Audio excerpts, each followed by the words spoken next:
तो यहाँ पर उत्तराखंड आयुष काउंसलिंग में, उत्तराखंड में जैसे कि जो गवर्नमेंट कॉलेज हैं जिसमें से ऋषिकुल है, गुरुकुल है और फैकल्टी ऑफ आयुर्वेदा है, ये 3 आपके गवर्नमेंट कॉलेज हैं। इसके साथ साथ जो प्राइवेट कॉलेजेस हैं वो यहाँ पर पतंजलि आपको कॉलेज मिल जाता है, जो कि सबसे ज़्यादा डिमांडिंग कॉलेज है। बहुत सारे बच्चों का एक तरीके से ड्रीम कॉलेज है। जो भी कैंडिडेट अगर बाई चॉइस ऑफ आयुर्वेदा में आ रहे हैं तो आप डेफिनेटली पतंजलि जैसे इंस्टीट्यूट में आप जरूर पढ़ना चाहेंगे। तो वो कॉलेज भी इसी काउंसलिंग में, उत्तराखंड आयुष काउंसलिंग में पार्टिसिपेट करता है। यहाँ पर दोनों ही कैंडिडेट पार्टिसिपेट कर सकते हैं। स्टेट काउंसलिंग में आप उत्तराखंड स्टेट से हैं या आप अदर देन उत्तराखंड से हैं तो भी आप यहाँ पे पार्टिसिपेट कर सकते हैं, किसी भी स्टेट से आने वाले कैंडिडेट्स। आपको प्राइवेट कॉलेज के ऑप्शंस मिलेंगे, अदर स्टेट वाले कैंडिडेट गवर्नमेंट कॉलेज में नहीं जा पाएंगे, सिर्फ प्राइवेट के ऑप्शन मिलेंगे। ये आपका शेड्यूल दिया गया है, कंप्लीट शेड्यूल है। रजिस्ट्रेशन जो राउंड वन और राउंड 2 दोनों की डेट्स दे दी गई हैं और राउंड 3 जो आपका मॉपअप राउंड है इसका शेड्यूल बाद में आएगा जब तक आपकी प्रोसेस कंप्लीट हो जाएगी। ठीक है, तो राउंड 1 की जो डेट्स हैं वो 16 सितंबर से 16 सितंबर से लेकर के 22 सितंबर तक आपका राउंड 1 का काउंसलिंग होगा। डिस्प्ले ऑफ मेरिट, जो कि जैसे जब आप रजिस्ट्रेशन करते हो, अपनी फीस पेमेंट वगैरह करते हो, सारी प्रोसेस करते हो, इसके बाद आपका एक मेरिट लिस्ट आता है जो कि आपके लिए काफ़ी ज़्यादा, हर एक बच्चे के लिए इंपॉर्टेंट होता है। आपकी मेरिट लिस्ट में आपका नाम होना ही चाहिए, कंपलसरी है, और नाम होना चाहिए और साथ में डॉक्यूमेंट भी आपके वेरीफाइड होने चाहिए। अगर आपका डॉक्यूमेंट वेरीफाई नहीं हुआ है या मेरिट लिस्ट में नाम नहीं है, ठीक है, या रिजेक्टेड वाली लिस्ट में नाम आ गया तो डेफिनेटली आप काउंसलिंग से बाहर हो जाओगे। तो इसलिए जो भी प्रोसीजर है उसको भी बहुत अच्छे तरीके से करना है। ये मैं ब्रोशर अगर बात करूँ, ये काफ़ी लंबा ब्रोशर है, ठीक है, इसमें बहुत सारे रूल्स वगैरह बताए गए हैं हर एक स्टेट कैंडिडेट के लिए कि किस केस में आप एलिजिबल हो, किस केस में आप एलिजिबल नहीं हो, ठीक है, काउंसलिंग में क्या क्या चीज़ें ध्यान रखनी है, क्या डॉक्यूमेंट्स वगैरह अपलोड होके और प्रोसेस क्या होगा, ये सब कुछ यहाँ पे बताया गया है। ठीक है, तो ये आपको, तो ओवरऑल प्रॉपर तरीके से काउंसलिंग करें।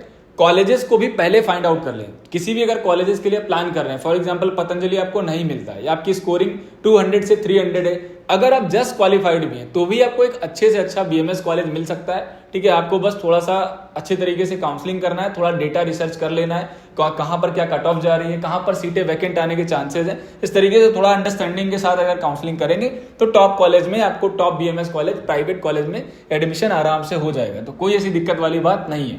ठीक है, यहाँ पर जो चॉइस फिलिंग, अब सबसे इंपॉर्टेंट है आपका डेट्स के मामले में। रजिस्ट्रेशन हमारा 16 से 22 के बीच में रजिस्ट्रेशन होगा, तो रजिस्ट्रेशन आप अभी ही कर लीजिएगा। 1-2 दिन के बाद आप रजिस्ट्रेशन करके जो भी काउंसलिंग प्रोसेस है उसको फॉलो करेंगे।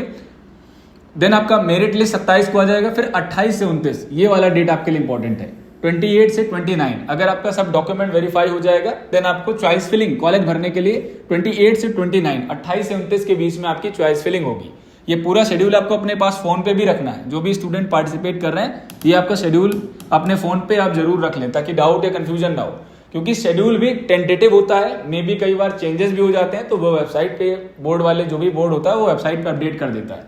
ठीक है, डिक्लेरेशन ऑफ रिजल्ट 5 तारीख को रिजल्ट आएगा, तो काफी लंबा प्रोसेस होगा राउंड 1 का, अभी से स्टार्ट होगा और 5 अक्टूबर को ये बताएंगे कि आपको कॉलेज मिला है कि नहीं मिला है। आप पतंजलि के लिए वेट कर रहे हैं तो भी आपको 5 तारीख को ही पता चलेगा कि पतंजलि में एडमिशन हो पाया है, राउंड 1 में अलॉटमेंट आया है कि नहीं आया, तो रिजल्ट अपना चेक कर लेंगे। ठीक, देन उसके बाद 6 से 10 के बीच में, 6 अक्टूबर से 10 अक्टूबर के बीच में हम कॉलेज में रिपोर्टिंग करने जाएंगे। कॉलेज में आपको जाना होगा सारे डॉक्यूमेंट्स के साथ, एक लंबी सी लिस्ट है, नीचे आपको मैं डॉक्यूमेंट भी बताने वाला हूँ। ठीक है, अब यहाँ पर जैसे सिक्योरिटी फीस की बात करते हैं। सबसे पहले कि हमारा सिक्योरिटी कितना डिपॉजिट करना होगा, ठीक है, कॉलेजेस कौन कौन से होंगे, तो एप्लीकेशन फीस क्या रहेगी। तो इसमें आपका 2000 रुपीज़, 2000 रुपये का एप्लीकेशन चार्ज है जो कि उत्तराखंड आयुष काउंसलिंग ने डिसाइड किया है। ठीक है, 2000 रुपीज़ फॉर ऑल कैटेगरीज। किसी भी कैटेगरी के कैंडिडेट आपको इतना अमाउंट पे करना है, चाहे आप होम स्टेट हो, उत्तराखंड वाले बच्चे हो या आप अदर स्टेट कैंडिडेट हैं, दोनों ही कैंडिडेट को ये 2000 रुपये रजिस्ट्रेशन फीस पे करनी है, जो कि नॉन रिफंडेबल है, रिफंड नहीं होगी।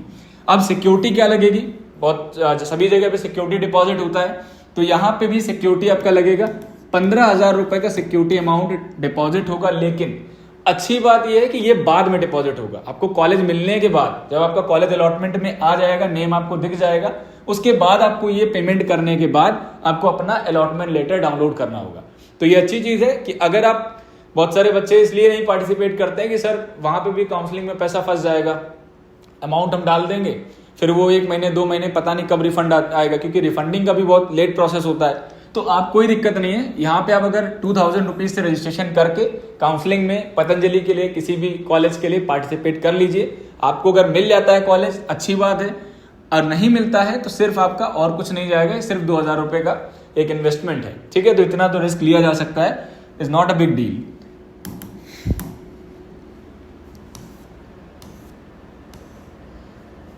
कौन कौन से लोग पार्टिसिपेट कर सकते हैं, ठीक है, तो लगभग सभी कैंडिडेट पार्टिसिपेट कर सकते हैं। जस्ट आप क्वालिफाइड हैं तो भी आपको उत्तराखंड में कट ऑफ जैसे जनरली हाई जाती है, लेकिन अगर आप जस्ट क्वालिफाइड हैं तो भी आप काउंसलिंग में जरूर अप्लाई करने के लिए एलिजिबल है। और ऐसा नहीं कि अगर आपका 169 है, 170 है, जस्ट क्वालिफाइड वाली सिनेरियो में है, या 200 से नीचे की स्कोरिंग है, तो भी आपको यहाँ पर कॉलेजेस मिलते हैं और ठीक ठाक कॉलेजेस मिलते हैं, ठीक है। मैं बोलूंगा यूपी से काफी बेटर कॉलेज आपको उत्तराखंड स्टेट में मिल जाते हैं।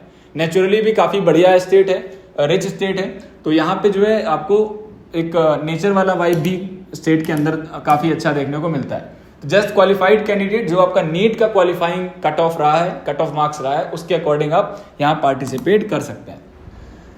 अब यहाँ पर कॉलेजेस का लिस्ट दिया गया है, ये कॉलेजेस कौन कौन से, कितने कॉलेज हैं जो इसमें पार्टिसिपेट करने वाले हैं। एक वीडियो, हालांकि लास्ट वाला वीडियो बनाया है, उसमें लास्ट ईयर की फीस का रेफरेंस भी दिया गया है, क्योंकि पुराना फीस स्ट्रक्चर वहाँ पे मेंशन है। फीस स्ट्रक्चर यहाँ पे अपडेट नहीं हुआ है, तो उसके लिए आप पुराना एक वीडियो है, डिस्क्रिप्शन में आपको लिंक मिलेगा, वहां से जाके उसको जरूर वॉच कर लेना। तो आपको एक मोटा मोटा आइडिया हो जाएगा कितना बजट लगेगा, पूरे बीएमएस में कितना इन्वेस्टमेंट आपको लगभग करना पड़ेगा, ये आपको वहां से गेस पूरा मिल जाएगा, ठीक है। ऋषिकुल कैंपस हरिद्वार में है, गुरुकुल आपका हरिद्वार में गवर्नमेंट कॉलेज है, faculty of Ayurveda government college है, पतंजलि प्राइवेट कॉलेज है, ठीक है। फीस भी नॉर्मल है, 2,15,000 के आसपास फीस है। उत्तरांचल आपका जो है Uttaranchal Ayurvedic college private college है, हिमालय प्राइवेट है, क्वाड्रा आपका रुड़की में पड़ता है, ठीक है, हरिद्वार में सॉरी, एंड मदरहुड आपका रुड़की में। शिवालिक इंस्टीट्यूट है, Doon institute of Ayurveda faculty,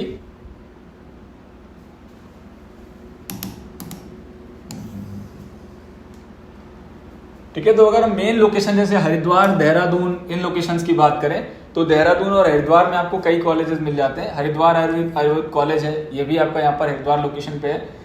Om Ayurvedic medical college है, हरिद्वार में है। एंड मंजरी देवी आपका उत्तर काशी लोकेशन पे है, ठीक है। तो अदर स्टेट वाले स्टूडेंट, देवभूमि आपको देहरादून में मिल जाएगा, देवभूमि आपका एक अच्छा ऑप्शन हो सकता है आपके लिए, आप चेकआउट कर सकते हैं। बजट अगर मैं ऑन एन एवरेज बजट की बात करें तो एटलीस्ट लगभग यहाँ पर 13 से लेकर के 15, ठीक है, 12 to 14 आप कह लीजिए, 12-13 के समथिंग आपका टोटल इन्वेस्टमेंट आपका लगभग ट्यूशन फीस में रहेगा। कुछ कुछ कॉलेजेस में फीस थोड़ी सी ज्यादा भी है, 15 लाख तक चली जाती है, ठीक है। जैसे आप जो डिमांडेड कॉलेज है थोड़ा सा, उत्तरांचल है, देवभूमि है, इनमें फीस लगभग 15 लाख रुपए चार्ज करते हैं विदाउट हॉस्टल। हॉस्टल इंक्लूड करके लगभग बजट आपका 18 से 19 तक के बीच में रहेगा। तो कंपेरेटिवली यूपी अदर स्टेट से उत्तराखंड थोड़ा सा कॉस्टली आपके लिए होने वाला है, ये आप समझ लीजिए, ठीक है। तो लगभग, क्योंकि यूपी में भी इन्वेस्टमेंट ऐसे ही आता है, बट यूपी में क्या है कि हॉस्टल्स और फीस भी थोड़ी कम है, 2,04,600 एक गवर्नमेंट जो नॉर्मल फीस है। जो नए कॉलेजेस हैं बहुत सारे, वो नॉर्मल फीस ही ले रहे हैं, ज़्यादा नहीं चार्ज कर पा रहे हैं, क्योंकि सीटें फिलअप होने में दिक्कत आती है। तो ऐसा कॉलेजेस का अपना है तो मिनिमम फीस ले रहे हैं, ठीक है। तो ये आपका कॉलेज, ये आपका डिटेल है उत्तराखंड आयुष काउंसलिंग से रिलेटेड। कोई आपकी क्वेरीज हैं तो उनको आप कमेंट सेक्शन में लिख सकते हैं। हेल्पलाइन नंबर्स भी आपको मिलेंगे, टीम से आप बात कर सकते हैं, आपकी कोई भी पर्सनल डाउट्स या इंक्वायरी है। Thank you so much, keep watching, stay connected.